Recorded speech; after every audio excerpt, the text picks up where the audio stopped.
Okay, good morning, colleagues, and welcome to Jamaica for those of you who are visiting. So I'll give you an overview of the GloMEEP project, and I'm the national focal point in Jamaica for the project. So we're all aware of the IMO. The specialized agency for the regulation of international shipping, and one of its mandates is the protection of the environment from ship source pollution. And we're also familiar with the Marpol Convention. Well, in 1997, the IMO attempted to adopt regulations that would have addressed the prevention of air pollution from ships. And that protocol entered into force in May 2005. So you can see the time it took to be adopted to come into force. 1997, adoption, entered into force 2005. By the time the protocol came into force, the world had changed.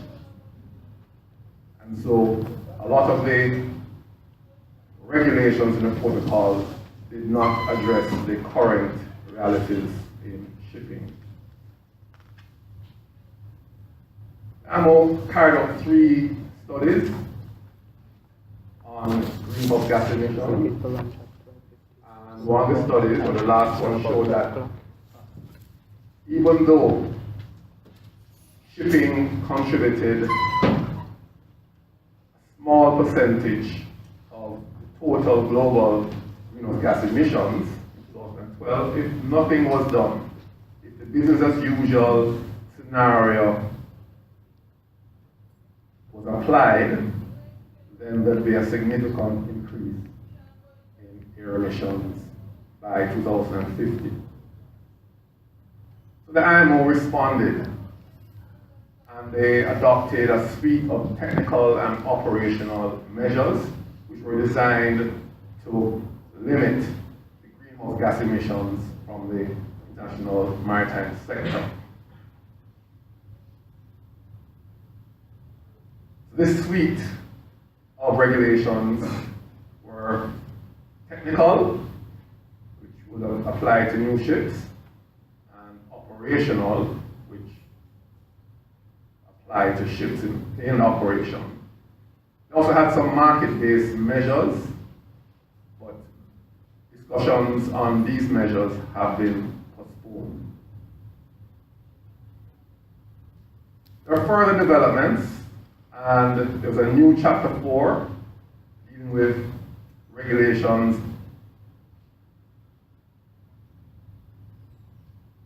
which would control emissions from ships. And these regulations entered into force on the 1st of January 2013. And as Mrs. Grant mentioned, it was the first ever mandatory global energy efficiency standard for international shipping. But there were barriers. Countries weren't able to implement these regulations properly. And a number of barriers were identified. Just a large number of organizations, a large number of countries, the institutional framework in countries where you had, let's say, the environment agencies, the transport agencies not speaking to each other, and those issues affected the proper implementation of these measures. Also, just a wide range of ships, different ship types, and it was difficult to implement the measures on these ships. Technology transfer, that was an issue in relation to developing countries who the policymakers were not able to appreciate the regulations, and so they were able to identify what technology would be applicable to their countries. And the last bullet, just a general lack of capacity in developing countries even though they were significant participants in the international shipping industry. The IMO recognized that developing countries play a significant role in shipping. As you know, maybe of the top 10 flags, the majority of them are in developing countries. China, shipbuilding, seafarer supply, most of the seafarers come from developing countries. So the IMO realized that the successful implementation or global implementation of these regulations required participation by developing countries. But these countries had some barriers which prevented them from implementing these measures. So in the protocol, Regulation 23, there's a specific provision that addressed technical cooperation. And by implementing this regulation, the IMO launched the GloMEEP project. It has a long name, transforming the global maritime transport industry towards a low carbon future through improved energy efficiency. A mouthful. So can use GloMEEP as an acronym. So this is an IMO, Jeff, and UNDP project. A small, or relatively small budget, $13.7 million, $2 million in cash, and the rest in in-kind contributions. Main aims of this project: increased implementation of IMO's energy efficiency measures for MARPOL Annex 6, promotion of a low carbon maritime sector in order to minimize adverse impacts of ship emissions on climate change, ocean acidification, and local air quality, and importantly, building capacity to implement IMO's technical and operational energy efficiency measures in developing countries. There are three main outputs under this project. Right now we're in component 1 or phase 1, where global tools and guidance has been developed, which includes model legislation, development of national status reports, national policies, integration of maritime energy efficiency framework measures into port development and operations, and development of global tools and pilot country experiences which will be shared with other countries. Component 2 involves training packages being developed at regional and national levels, global knowledge sharing forums on shipping energy efficiency topics, developing a global pool of trainers and experts through trainer-trainer workshops, and interventions with national institutions to raise their capacities through participation in national efforts. And importantly, capacity building for port management and port development for energy efficiency. The last component, component 3, involves the establishment of a global industry alliance, GIA. And we'll talk more about this GIA. It was actually launched this year at IMO, and there are about 13 shipping companies which will essentially knock heads to carry out research and development, look at things like alternative fuels, tackle some of the barriers that have been addressed, and find practical solutions to overcome these barriers, and share these with the IMO and other stakeholders. Well, the project has 10 lead pilot countries, essentially spread around the globe. That's Grant said, Jamaica is the only SIDS. We're in a company of large black states like Panama, large shipbuilders like China, large seafarer supply countries like the Philippines, and a mix of other developing countries. Now the project uses what is known as the GloMEEP model. And this model was successfully used to implement the Ballast Water Management Convention, and that project ended this year. Essentially, there's a small project coordinating unit, or coordination unit, in the IMO, which runs the project, and they feed information to the regional and to the national levels on this project. So we have global activities, you have regional activities, then you have national activities, all coordinated by the PCU at the IMO. And this model was successfully used, as I said, to implement the Ballast Water Management Convention, which came into force in September of this year. And you can see the output at each level. We have these templates, these guidance documents, and they're used at national level to develop your strategies, your legislation, etc.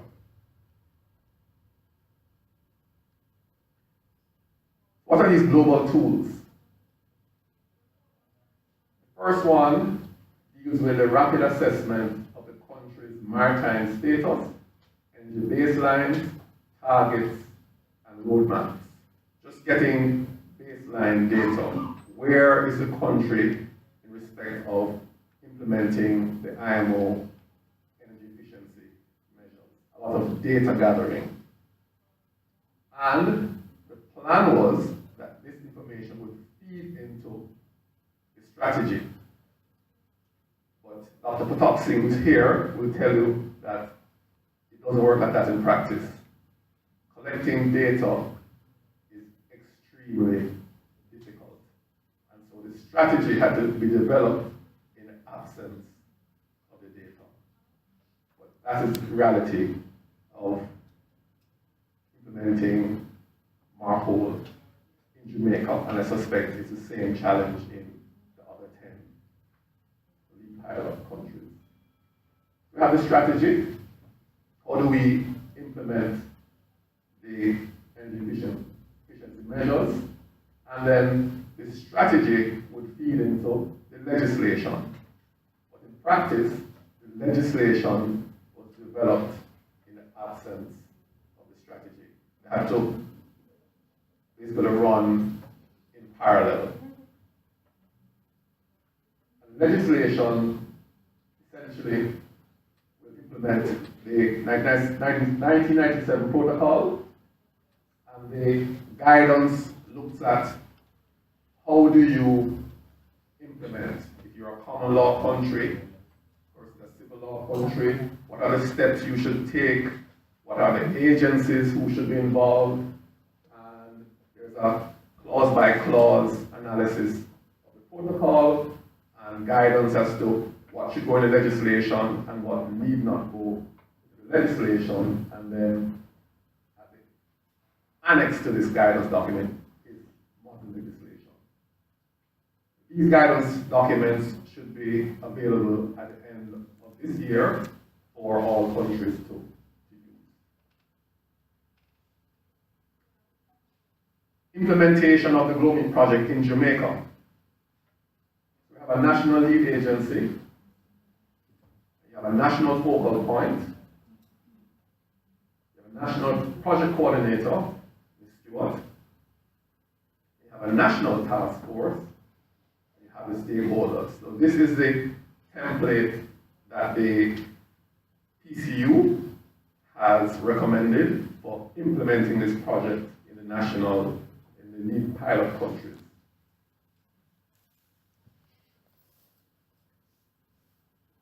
The role of the national lead agency. essentially providing the in-country application of MARPL Annex 6 and associated guidelines by the private sector and the public sector. Coordinating the different government agencies, industry actors, and other groups to enable full and proper implementation of MARPL Annex 6, and that is not an easy task. Small as we are, it is not easy to get the various sectors to come around the table and talk about MARPL Annex 6. And also to provide financial, logistical, and other support to the project. The agency is supposed to disseminate the achievements and report back to the PCU.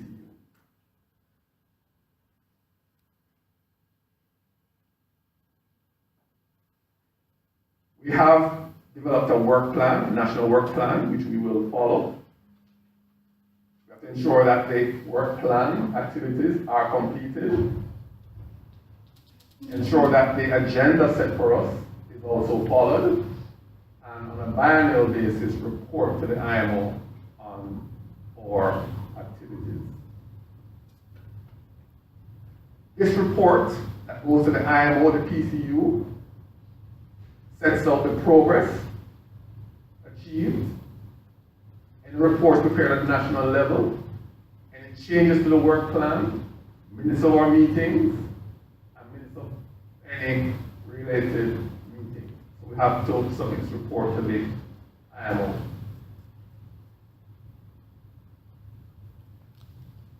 The National Task Force is comprised of representatives from the Maritime Administration, Port Administration, that's a little typo there, the Environment Administration, shipowning sector, shipbuilding sector, training institutions, and NGOs. Our task force has a Maritime Authority, Ministry of Transport and Mining, Ministry of Economic Growth and Job Creation. Right? NEPA, that's the Environmental Agency, Shipping Association of Jamaica, or shipping sector on the private side, the Caribbean Maritime University, University of Technology, University of the West Indies. So we have the training institutions there.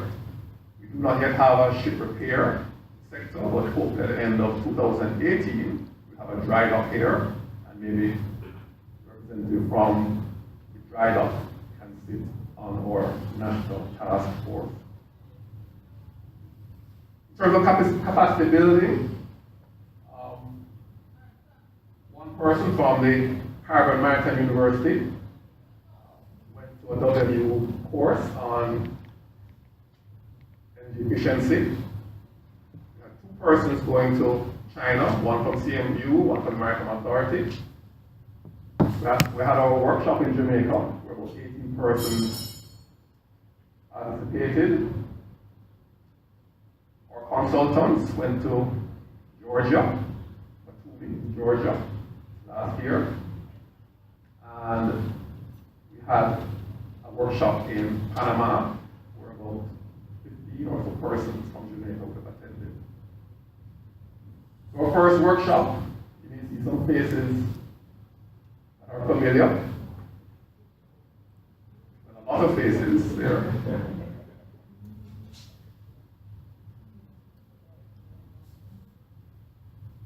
Then there's one face there, that gray beard at the back, Marcos. That's in China. Then we had the workshop in Georgia. You see maybe 2 faces there, or 3. Roofs in the front. This was the model course in Panama. You can see your head in the back, clearly. And Captain in the front. National consultancies.